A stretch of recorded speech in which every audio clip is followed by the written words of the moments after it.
Ladies and gentlemen, pay attention.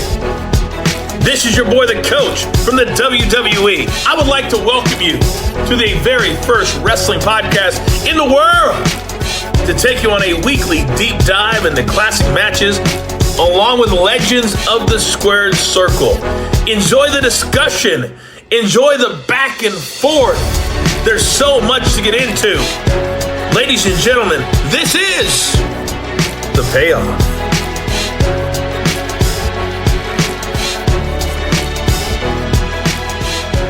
Welcome to an all-new episode of The Payoff. I'm Tom. That's Jeff.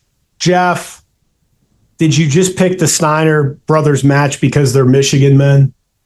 I may have. I know we've skipped ahead a little bit here because, just to get to the match. But yeah, they definitely came out wearing their leather jackets with the block M on it. Always a big fan of that, of course.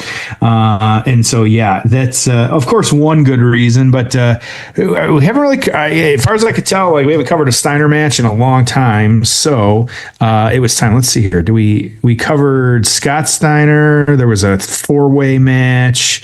Brett and Owen not that long ago, and then this. And so, yeah, I know all kinds of reasons. Scott was just on that documentary too, shitting on Hogan, which was kind of funny. Rick, we know, is still involved with Braun and kind of being down in NXT a little bit. And so, yeah, just overall really good stuff. Well, before you know it, Scotty's kid could be in NXT as well, because he has a one of those NIL type deals. I mean, so it sounds like he wants to get into the business as well. Only a matter of time. Yep. Yeah, good. I'm pumped to cover this, man. This should be a good one. I will tell you, I've grown to appreciate the Steiners. I mean, I'm kind of into their matches. They were really, really good. You know, as more of a WWF than WCW fan, I haven't seen a ton of their stuff, so I'm digging the Steiner brothers matches and looking forward to covering this one. So, yeah, if you're ready, I'm ready. Let's jump right in. Yeah. All right, man. It's time for the build. Oh, it's time for the build.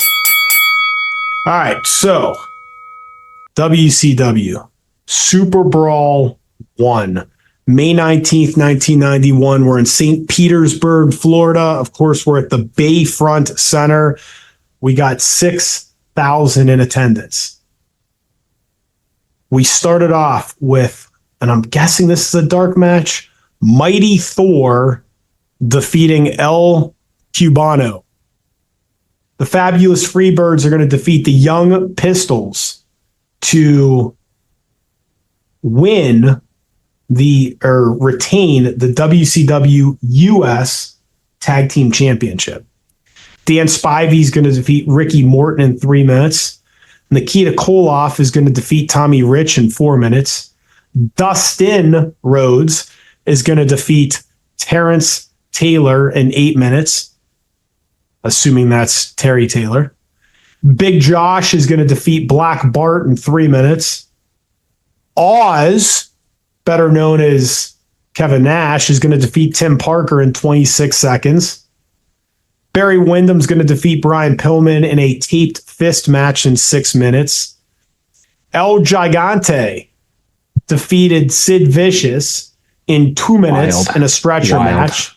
Yep. Of course, that's Giant Gonzalez. That must have just been horrendous. Man, so Sid 90, I forgot Sid was there. Ron Simmons defeated Butch Reed in a 9-minute steel cage match. The match we're covering is for the World Tag Team Championships. After that, we'd get Bobby Eaton winning the television championship over Arn Anderson in 11 minutes. And in your main event, Ric Flair defeated Fujinami to, I guess, win the NWA championship and unify the two titles. That's what it looks like. In 18 minutes. So, quite the card. Yep. The U.S. Tag Team Championships got a little bit of a rating. The Wyndham match did as well. I mean, I guess a relatively light card. The best match on the card is the one we're going to cover, so it should be a really good match. Look, a lot of star power on this show, right? Yeah. So Yeah, absolutely. all right. Well, how did Sting and Luger form a tag team? How did they get to this match? Yeah, so a little bit here. So Sting and Luger, they were part of the Dudes with Attitudes in WCW. They actually would battle with the Four Horsemen in 1990. This match, of course, taking place May 1991. But they didn't really form a regular tag team at that point, although they would pair up occasionally, most likely, usually against the Steiner brothers. They pair up occasionally, but this match against the Steiner brothers really one of the first times that they were truly paired together for the WCW World Tag Team Championships. Want to point out that they were a face tag team. They were the good guys on this one. The Steiner, though, going back a little bit here, earlier that year, they beat the Midnight Express for the NWA United States Tag Team Championship. WCW rebranded the championships they owned and controlled during this time, and so the title was renamed the WCW United States Tag Team Championship.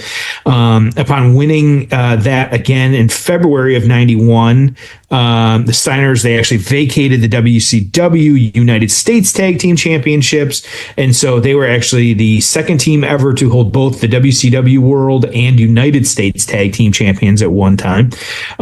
They were over in Japan. They won the IWGP Tag Team Championship from Hiroshi Hasa and Kensuke Sasaki on March 21st. And so again, leading up into this one. And so, but then on WCW, they were starting to be called the Triple Crown Champions because they had all these different, they had all the belts. They were dripping in gold. And so, but right along this point too, both guys, of course, May 91, you were starting to see the signs a little bit of Scott Steiner being kind of looked at as a singles performer. And so there was a gauntlet match where a performer picked to wrestle a top star on each show for some of the weekend shows, and then they would win some money if they beat all three guys. And so Scott Steiner was the second guy to run the gauntlet. And so beating kind of Ric Flair, the Horsemen kind of interfered with that, but Steiner beat Flair.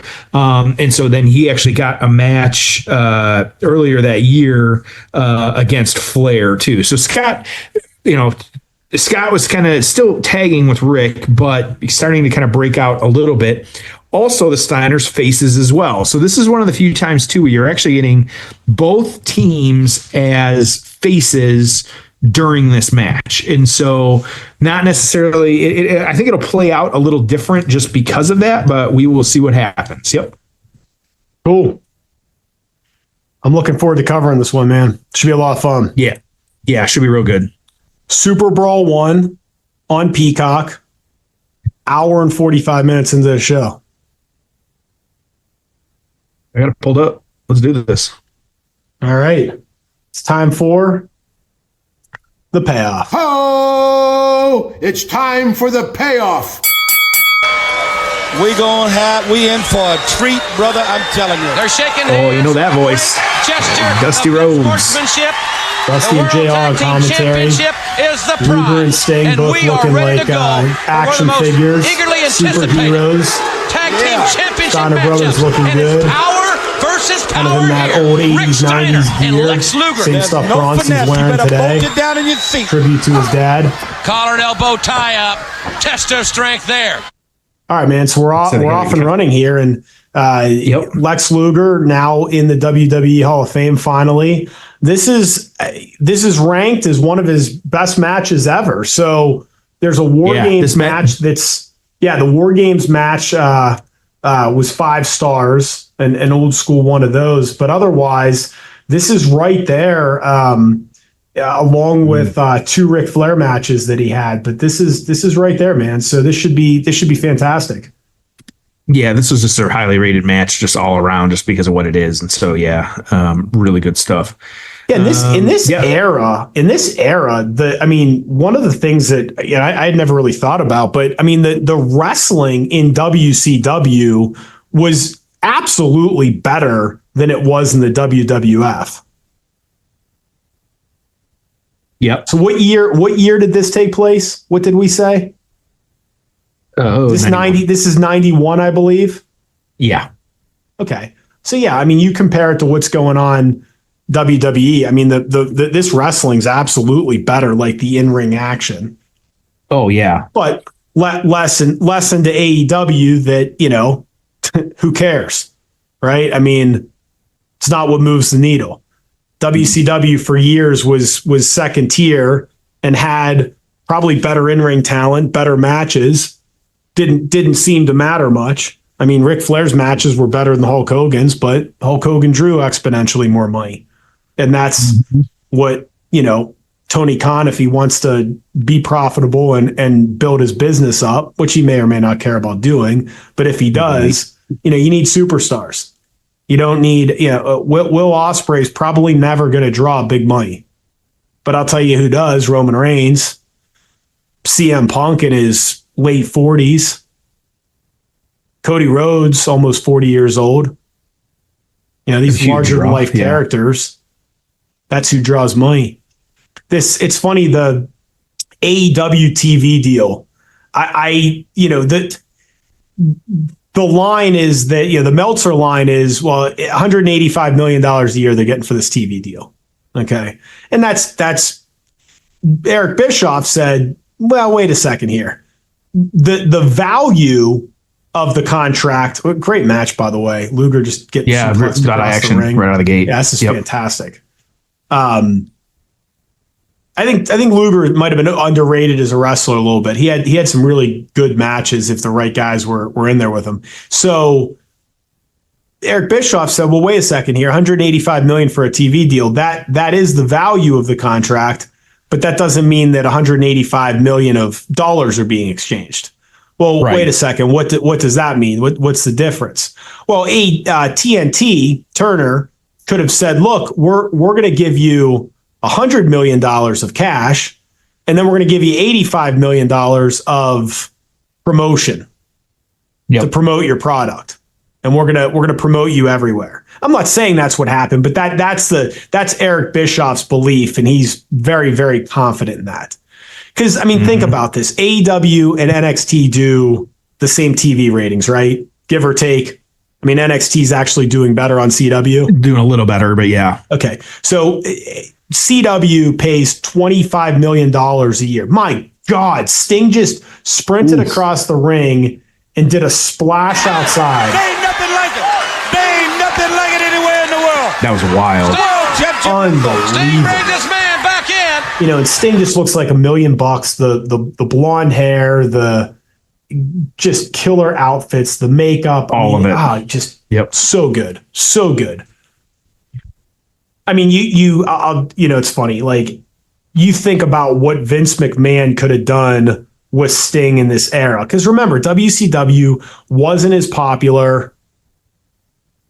Didn't have the merchandising and the video games and everything else. I mean, Sting is the Ultimate Warrior. And obviously Sting had an incredible career and people love him. But like Sting with that Vince McMahon, little sprinkle of fairy dust on him. I mean, he would have been, he would have been bigger than the Ultimate Warrior because he was actually half decent to work with.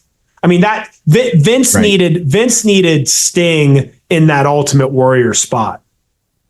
I mean, that right there, it's a whole different story, right? The guy never leaves. He never holds out for more money. He may have been a true Hulk Hogan replacement. I mean, that's where Sting needed to be. This is a fantastic match, by the way. So anyway, Steiner fired up. NXT $185 million, AEW $25 million. Now, AEW has 2 shows versus 1, but why would the deal be 7 times larger? And I think it just goes to show you that it can't be. So I don't believe any of the numbers I hear about AEW. They're trying to say that hundreds of thousands of people are watching on Max every week. Find that hard to believe. Nobody's showing up to shows.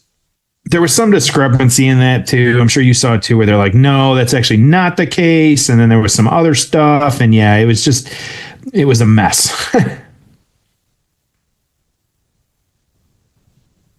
So these guys, both, like we said, working faces. So they're both, it looks like, getting pops as they're doing stuff, which is interesting. You got the fans cheering for Steiner, now going for Superplex, off the kind of middle rope. Yep. They are just tossing each other around here. One, two, on a hell. This is the big meaty men, like just kind of in there, just bumping meat, as he would say. That's exactly what these guys are doing. Is that they are? Oh, and Steiner. Oh boy, yep, over the top rope. Oh, we're almost right under the announce table too. Look out, JR. So there was a rumor. Well, it's not a rumor. It was. I mean, it was really discussed. But at one point, the year Yokozuna won the Royal Rumble, and Bruce has told this on his podcast, they more than discussed Scotty Steiner winning it at just being a mega surprise. Wow. Yeah. Which would have been like, yeah, I wonder what, like, just what was holding it back. He is great. Like, he looks, they both look great, but, but I just kind of wonder what was that kind of one thing that really stopped it. Yeah. That was such a tough era because they just didn't have heel champions. So like, imagine Yokozuna in today's environment where you can have a heel champion like Gunther for a year, and if the heel's good and they have good matches, plus you can get away with it with the 2 world champions too, because it's not, Bulldog off the top rope. This match is just crazy. An excellent match. But like, that's the thing now is like you can do so much more with heels because of the amount of television, because it's not like you're just trying to send people home happy for 4 pay-per-views a year. So the right. TV deals and the pay-per-view deals and that really helps a lot too. Like you can have a heel close a show. I mean, hell, they did it for multiple years with Roman Reigns, and it's okay because I didn't pay $50 for this show. Like I'm watching these things every month. So it's just interesting of like a different era. But like that was the problem there it was like, well, we can have a heel champion, but it can't be for that long. We don't want it to end WrestleMania with one, so we'll put the title on Hogan. Yep. I don't know, just interesting. Just to look at the business then versus now, the things that you can do versus the things you just couldn't do back then. Yeah, it really is. It's interesting. Yeah, absolutely. Like who was going to go to a house show to see the champion Yokozuna in action, knowing that he's going to win? Like it's just. I mean, it sounds so silly, but like it just didn't work. Like that's what it is. Yeah. Well, and then people always, why wasn't Jake Roberts, Mr. Perfect, Rick Rude, Ted DiBiase? None of those guys were ever champion. Yeah, because you couldn't have a heel champion. Oh, we're gonna have Ted DiBiase win the title. Then what? Then watch thousands less attend each show because they don't want to see a heel champion. We got to put Hogan on the undercard. We can have Hogan wrestle him, but then lose by DQ every night or something. I mean, it's just a tough spot. Yeah. Hey, who knows, man? Maybe somebody wants that house show ticket. You just never know. I'm sure it happened. So yeah. Sting kind of reversing Steiner, going for a tombstone, it looked like. Oh, Sting hitting tombstone. Unbelievable! Wow. Steiner running in, breaking up the pin right away. Yep, good job, Rick. Oh, Luger, ref bump. A ref bump? Oh boy, big ref bump. Jesus. The referee is down. Luger fighting with Scott Steiner. In the ring of the legal guys, my friend. Right here, Sting. Stinger splash. He needs to hook the hole on him. Scorpion deathlock. Man, I know I'd never thought about it before, but it's like what Vince McMahon could have done with Sting instead of the Ultimate Warrior. Because, I mean, his upside is just so much higher. Oh, yeah. It's so much higher. I think all of that. I mean, WrestleMania 6 being Sting. Uh-oh. That was a weird run in there from Cole off to Sting accidentally with the chain. And still WCW World Tag Team Champions, the Steiner Brothers. Sting has been busted open by Nikita Koloff's chain. Sting Great shirt there, Steiner Brothers, old school. Yeah, I love that. He saved his own partner. There's still dazed here. but Tony Schiavone, I know. Tony Schiavone is in the locker room area. I hope that Tony will be able to get an interview with see him. Nikita Koloff. I want Tony to talk to him right now. I want to see him. Tony's back. Tony's right. Let's go back to Tony Weird Schiavone. seeing it because all the faces in the ring now kind of talking to each Things other. hurt badly. He's going after him right here. That's Tony. Okay, here we are, Jim and Dusty with the Russia. What in the world going on out there, Nikita? Sting was in the wrong place at the wrong time. That's what's going on. Oh my God! Sting attacking Nikita Koloff now in the back after causing him to lose. Guys, stay with them now. Stay with them. They're fighting all over the back of the building, Dust. I'm going to tell you what, they're taking this thing right outside. It looks like they're going right outside the door in the parking lot right here. They're outside. They're outside the Bayfront Center. They're in the parking lot. Koloff's got a chair outside. Okay. We got to get security out there. I'll tell you what. All right, so that's how we end it. Man, what a great match. I wish, obviously they're building to other things, but wish we would have got a little bit of a cleaner and better finish. So, all right, let's get into the aftermath. Oh, it's time for the aftermath. Matt, what'd you think? Still really good. Physical match, like you said, it kind of a weird finish because these guys could have just taken it to the end and been fine. But yeah, I think overall though, still it was great. It really was a lot of good action. Everybody looked great out there. Like it was a very good kind of this early 90s type match. Yep. Oh man, I wish the finish would have been better. This is WCW, man. I swear Eric Bischoff's talked about it a million times. The finishes of their matches just sucked. And I'm not saying WWF at the time nailed all their finishes either, but like, I don't know. I know you need to build to the next thing or whatever, but that's a shame because that was like an incredible match. I mean, a really, really good match. So yeah, all right. Absolutely. I liked it though. It was a good find for sure. Yeah. So, all right. Getting into the aftermath on this one a little bit here. This was actually voted the match of the year by Pro Wrestling Illustrated. And so for 1991, so kind of crazy. That's how good it was. Sting and Luger, they would feud again. Feud again later that year when Flair left WCW for WWE. Luger turned heel, winning the vacant WCW World Heavyweight Champion. Sting won the title. He beat Luger at SuperBrawl 2. Actually the following year, and then Luger left WCW after losing. The Steiners on the flip side, Steiner again teasing a heel turn when he teamed with Marcus Bagwell against Steve Austin and Brian Pillman. It was October 1992 episode of Worldwide, WCW Worldwide. Bagwell was injured, a whole bunch of different stuff. Scott kicked Bagwell. There's all kinds of kind of weird stuff. He got attacked, but he would go on to win the World Television Championship from Ricky Steamboat in October of that year. And then the heel turn was actually they got rid of it because the Steiner brothers left WCW. They said they were being lowballed at the time. So who knows? Like we'll never know the real story. But yeah. So jump ship at that point. PWI, very good rankings for all these guys. Lex was 2, Sting was 5, Scott Steiner was 6, Rick Steiner was 10. Nothing from the Torch with the Observer. Best match of the night by about 200 votes, and so it doesn't surprise me there.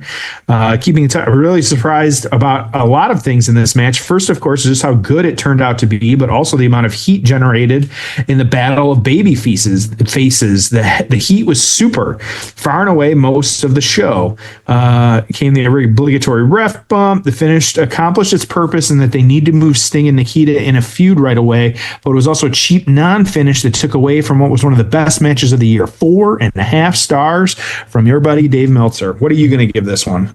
Yeah, I mean, I'm kind of the same thing. Here's the thing, though. It's like, to me, it's tough to go 4.5 when you don't get a clean finish, and it kind of falls flat a little bit. So I'll give this a 7. I really, really liked it a lot. Those guys could go.